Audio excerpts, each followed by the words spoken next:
Olá a todas e a todos, sejam bem-vindos a esse segundo dia de Congresso Nacional de Entomologia Online, o primeiro CONAENTE. Professor Junielson Soares, aqui novamente, né? E quero aqui agora apresentar a vocês a nossa primeira palestra de hoje, intitulada Entomologia Forense, Insetos na Resolução de Casos Criminais e Judiciais.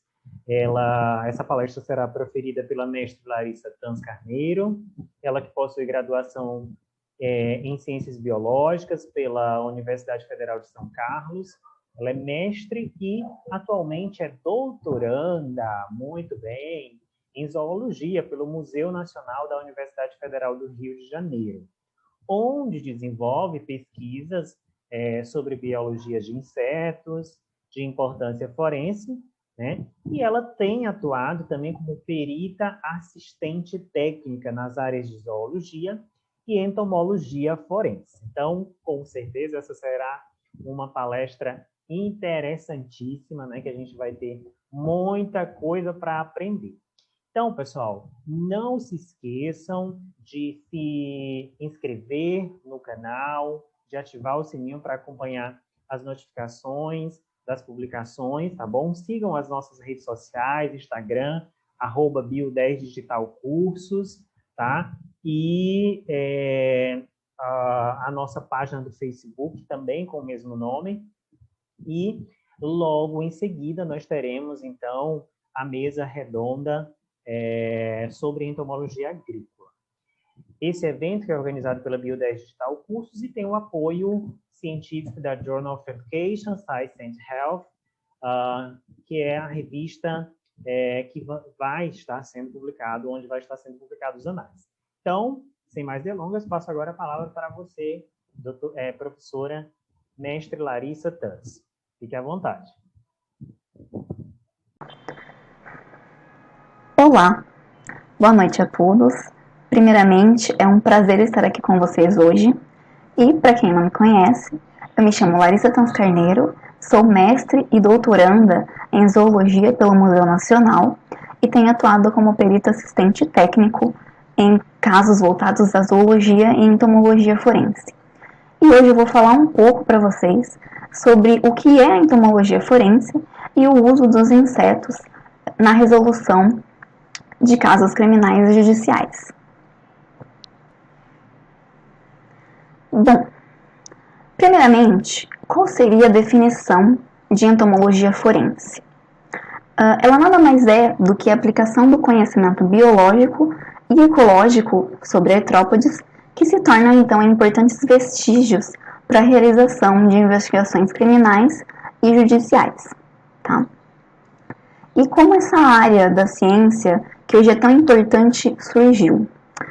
Bem, no Antigo Egito, já se observava a presença de insetos necrófagos na decomposição cadavérica, principalmente besouros, também chamados de escaravelhos, que se alimentavam do tecido seco junto aos corpos mumificados. Estes besouros acabaram sendo associados aos deuses e possuíam um significado de vida longa e ressurreição. E joias em forma de besouros eram então colocadas nos túmulos egípcios. Esta aqui da imagem, essa joia aqui, né, ela foi encontrada no túmulo do famoso faraó Tutankhamon. E Sun Tzu, na China, relata em seu livro, né, The Washing Away of Wrongs, o primeiro caso de uso, vamos dizer assim, acidental da entomologia forense. Então, um camponês, né, que trabalhava num campo de arroz, foi morto e, a princípio, parecia que ele tinha sido morto por uma foice, né? Aí, as autoridades policiais na época chamaram várias pessoas, né, e pediram para que elas colocassem ali num determinado local todas as suas ferramentas, né, as suas foices. E em uma delas, apesar de não terem resquícios visíveis de sangue, que ela havia sido lavada, algumas moscas ainda assim perceberam, né, o odor, né, liberado pelo sangue e estavam ali se alimentando de possíveis resquícios que estavam ali na foice, né?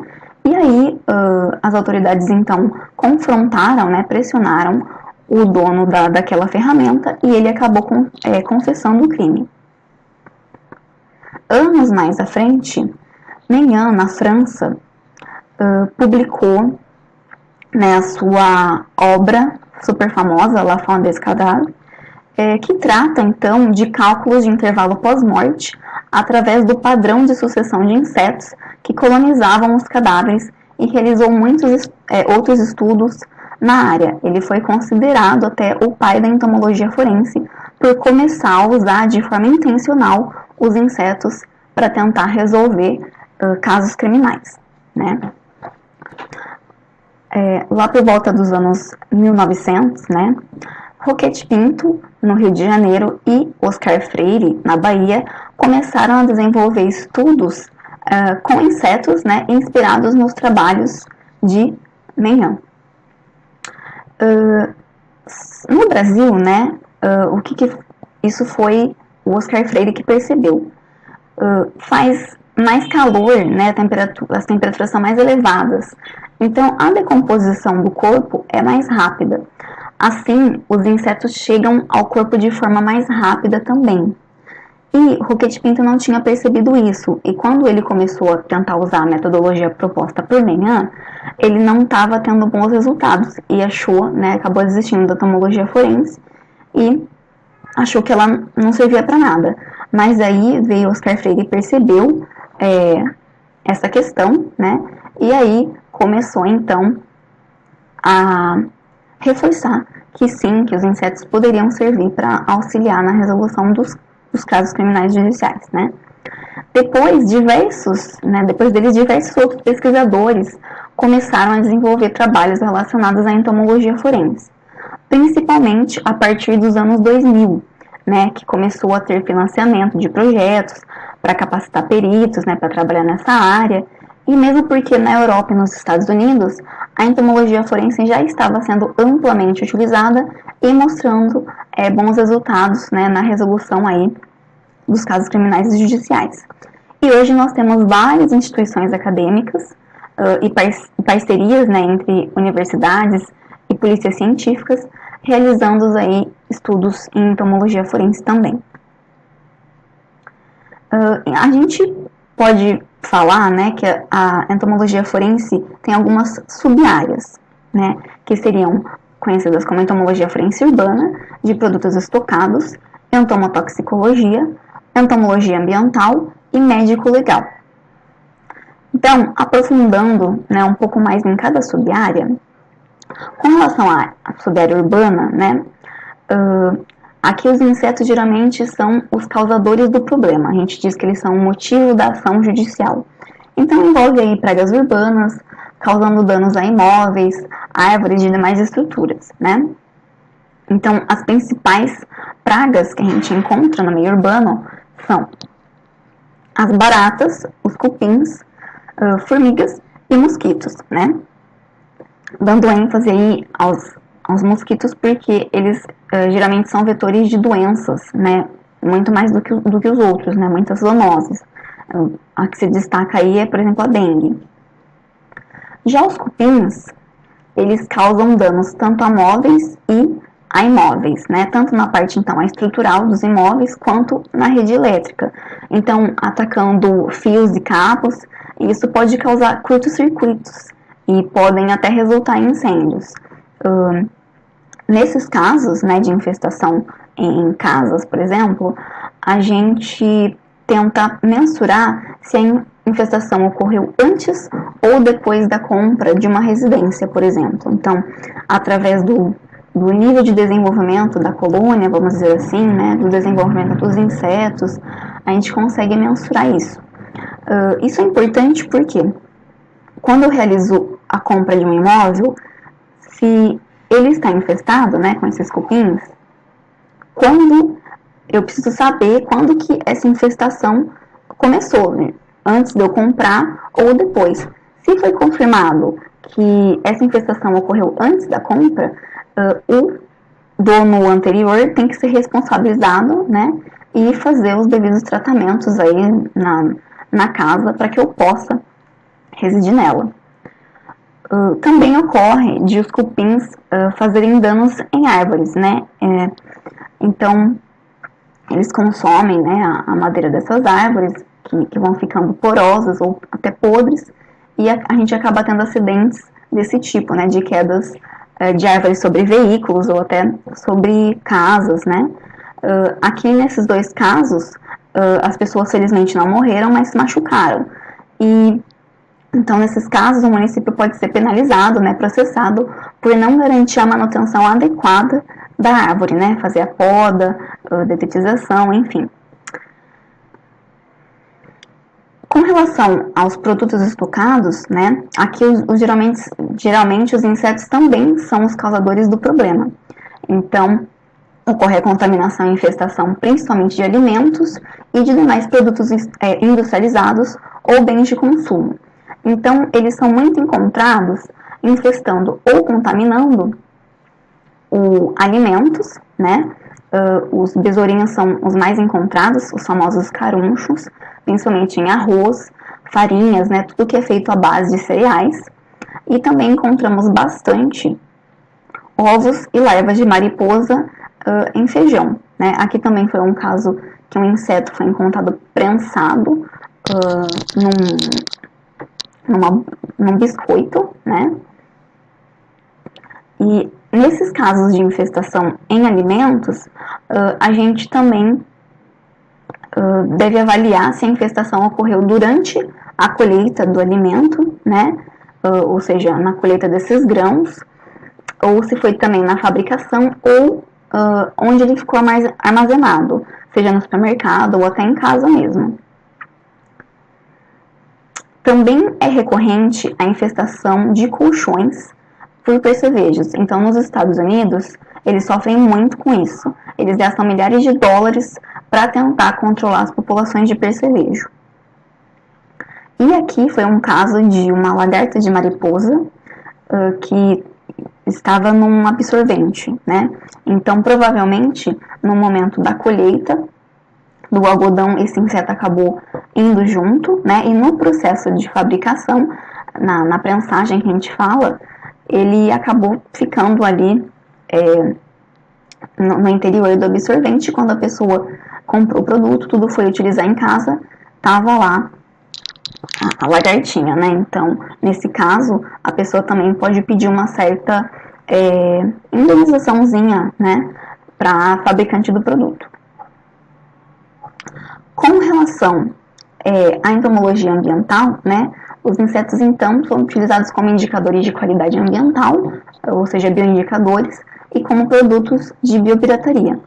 Então, com relação à qualidade ambiental, a presença de determinados insetos em um ambiente ou a diversidade biológica deles, né, pode indicar se esse ambiente está poluído, né, está muito poluído ou não, ou seja, se ele está preservado ou degradado. Alguns insetos também acumulam certos contaminantes, né, em seu organismo, que é um processo denominado bioacumulação. Assim, eles podem ajudar na avaliação da concentração de substâncias que são potencialmente tóxicas e lesivas ao ser humano, aos animais e ao meio ambiente de uma forma geral. É possível perceber a presença e quão nocivos, esses contaminantes são, porque eles causam mutações morfológicas nos insetos, né? Alterações comportamentais também, e mortandade de várias populações. Hoje, os casos mais conhecidos são os da grande mortalidade de abelhas e suas colônias, por conta do uso indiscriminado de agrotóxicos e pesticidas.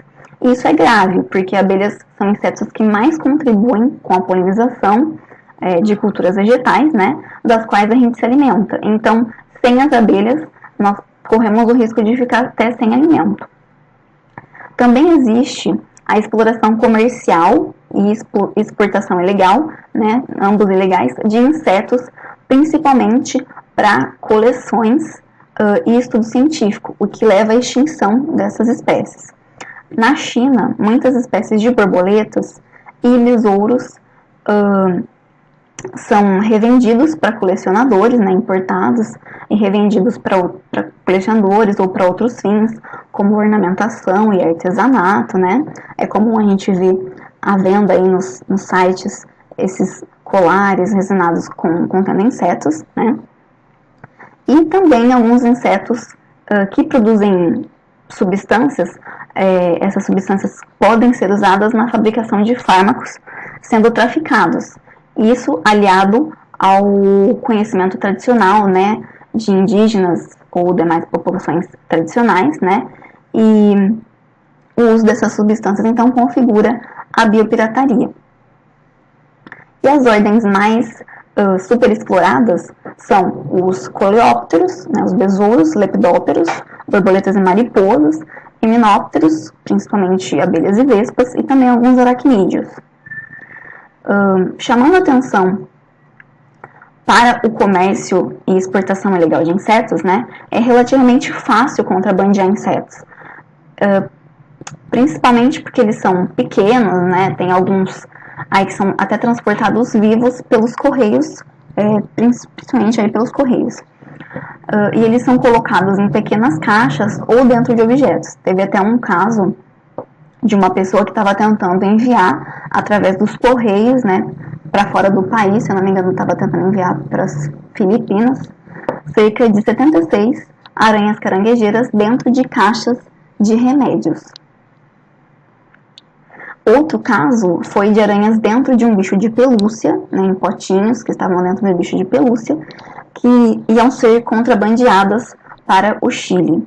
Aí elas foram apreendidas no aeroporto internacional de Viracopos, em Campinas, e provavelmente seriam revendidas lá, né, como animal de estimação ou para colecionadores.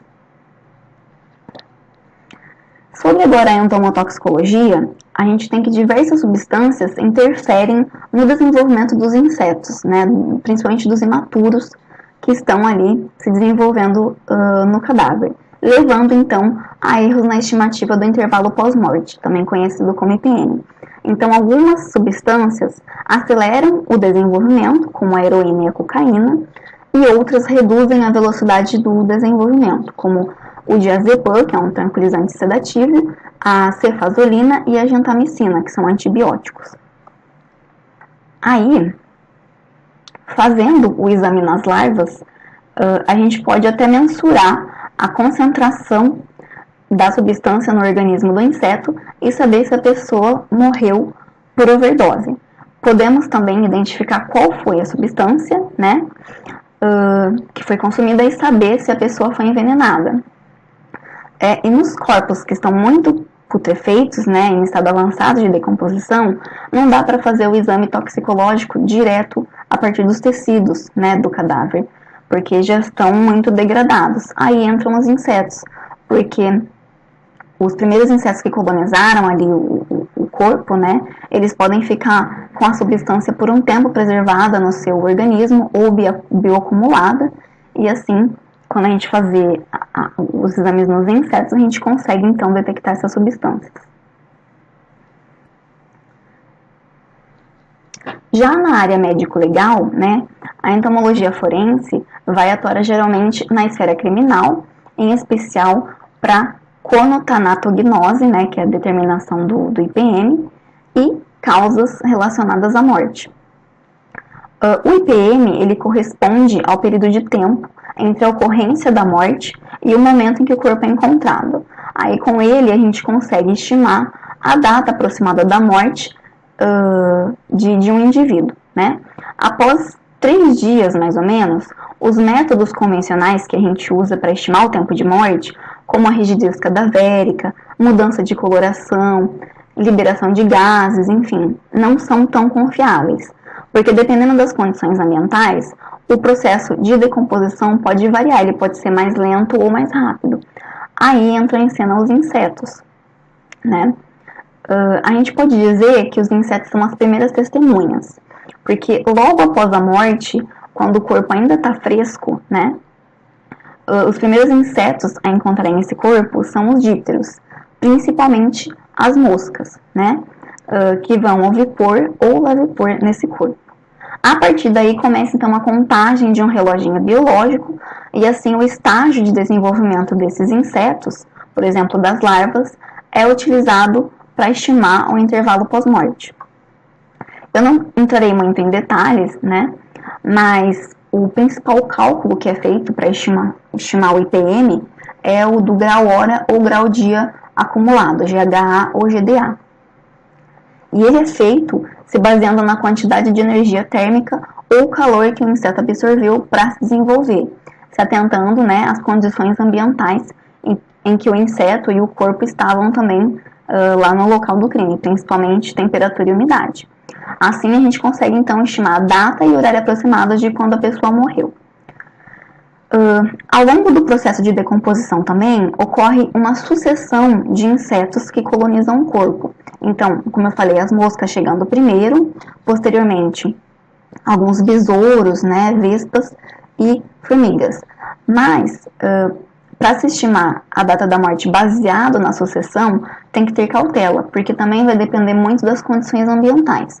Então, às vezes, uma espécie que geralmente é considerada como chegando nos processos finais de decomposição, como alguns besouros, né, pode acabar colonizando esse corpo bem antes disso, tá? Só queria chamar a atenção de vocês agora, porque nos próximos slides pode conter um conteúdo aí que pode ser delicado para algumas pessoas, tá? Bom, tentando mostrar na prática para vocês e de forma resumida como que acontece, né? Primeiro, no local do crime, o perito vai fazer a coleta dos insetos. O mais comum é encontrar larvas de moscas, né? É o que a gente mais encontra, principalmente das famílias Califoide e Sarcophagidae, tá? A gente vai lá e coleta as larvas, né, no corpo, mede a temperatura da massa larval, que vai servir também para auxiliar nos cálculos do IPM e tudo mais. Essa coleta também pode ser feita no IML, né, caso não se colete no local de crime, pode ser feita no IML, né, Instituto Médico Legal, no momento da necrópsia, por peritos e médico-legistas. Posteriormente, a gente faz uma triagem e identificação das espécies que a gente coleta, e a gente cria elas, né, alimentando-as com carne bovina, né, em condições controladas de laboratório, né, nesses potinhos e tudo mais. E o ideal é criar até a fase adulta, tá? E todo o período, né, que esse inseto vai demorar aí para se desenvolver até se tornar adulto, é que vai ser utilizado para fazer um cálculo meio que regressivo, para a gente estimar, então, a data da morte e até elencar possíveis suspeitos que cometeram um crime, tá, de homicídio, por exemplo. Ainda na esfera médico-legal, a gente consegue fazer tanto a identificação da vítima quanto do criminoso a partir do inseto. Então, em crimes de violência sexual, como estupro seguido de morte de uma mulher, por exemplo, principalmente se a vítima já está em avançado estado de decomposição, é difícil coletar sangue ou sêmen do agressor para identificar o perfil genético, porque o DNA se degrada, né? Os tecidos ficam muito degradados. Aí, no caso do estupro dessa mulher, as larvas podem se alimentar do sêmen do agressor que ficou na região vaginal. E nessa porção anterior do trato digestório das larvas, né, de moscas, que são as que a gente mais coleta, o material genético ele é mantido íntegro, por algum tempo. Então, nós dissecamos várias larvas e tentamos extrair, né, através desse conteúdo, o perfil genético do estuprador e da vítima, né, caso não seja possível identificar a vítima por outros métodos, a partir então desse conteúdo ingerido pela larva. Em crimes que envolvem sequestros e manter pessoas em cativeiro, né, a extração de DNA a partir do trato digestório de mosquitos hematófagos, né, ou também de piolhos, a gente também consegue aí identificar o DNA tanto da vítima, né, perfil genético da vítima, quanto de quem, né, do criminoso, de quem estava mantendo elas nesse cativeiro. E também conseguimos determinar o tempo de permanência em cativeiro. Então, se a gente consegue coletar estágios de imaturos, né, como larvas ou pupários, a partir dos restos mortais das pessoas que estão ali nesse local do crime, a gente pode inferir quanto tempo a pessoa pode ter permanecido naquele cativeiro, principalmente viva, né, juntamente com a possível data da morte. Os insetos também nos auxiliam a entender de mais dinâmicas do crime. Então, onde a morte ocorreu e se houve o transporte ou tentativa de ocultação do cadáver. Num caso de transporte, vamos supor que uma pessoa foi morta no meio urbano e o seu corpo foi descartado, né, numa área rural. Então, se eu encontro naquele corpo que está na área rural espécies da área urbana, significa que essa pessoa foi morta, né, realmente na área urbana, e teve seu corpo transportado para a área rural. E foi o que aconteceu num caso semelhante no município do estado do Paraná, aqui, né? E nesse caso, o criminoso, né, após deixar a pessoa morta nessa área rural, né, por alguns dias, ele voltou um tempo depois para fazer a ocultação do cadáver, né? Então ele incendiou o corpo, atirou fogo no corpo para tentar então não ser incriminado. Só que ao serem encontrados alguns pupários, deu, né, para saber que essa pessoa já tinha sido morta há um determinado tempo e que ela ficou esse tempo aqui, né, até uns dias depois o criminoso vir e atirar fogo nela. E não é só em casos envolvendo morte que os insetos podem auxiliar, né? A presença e idade, vamos dizer assim, desses insetos em pessoas vivas também são indicativos de maus tratos e negligência. Infelizmente, quem mais sofre esse tipo de crime são idosos, crianças e animais. Nesses casos, os insetos irão infestar fraldas ou roupas mal ou não higienizadas, né?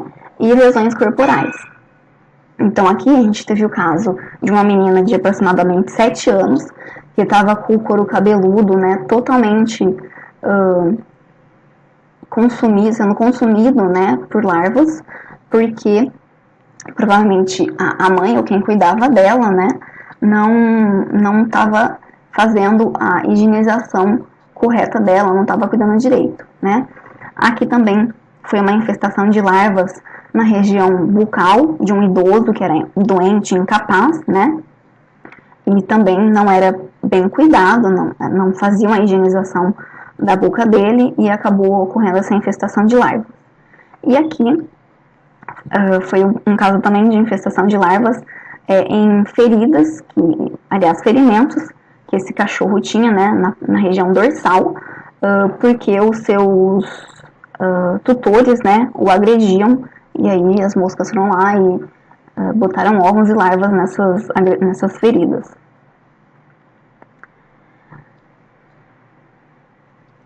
Bom, tudo isso que vimos hoje só confirma o quão importantes são os insetos, né, auxiliando na resolução de crimes e casos judiciais. Tanto que a entomologia forense está sendo cada vez mais valorizada pelas melhores instituições de investigação do mundo, como o famoso FBI, por exemplo. Eu também gostaria de ressaltar a necessidade de serem feitos estudos que avaliem o desenvolvimento, comportamento e distribuição geográfica dos insetos, de importância forense, né? E muito mais, porque ainda há muito o que se aprender nessa área.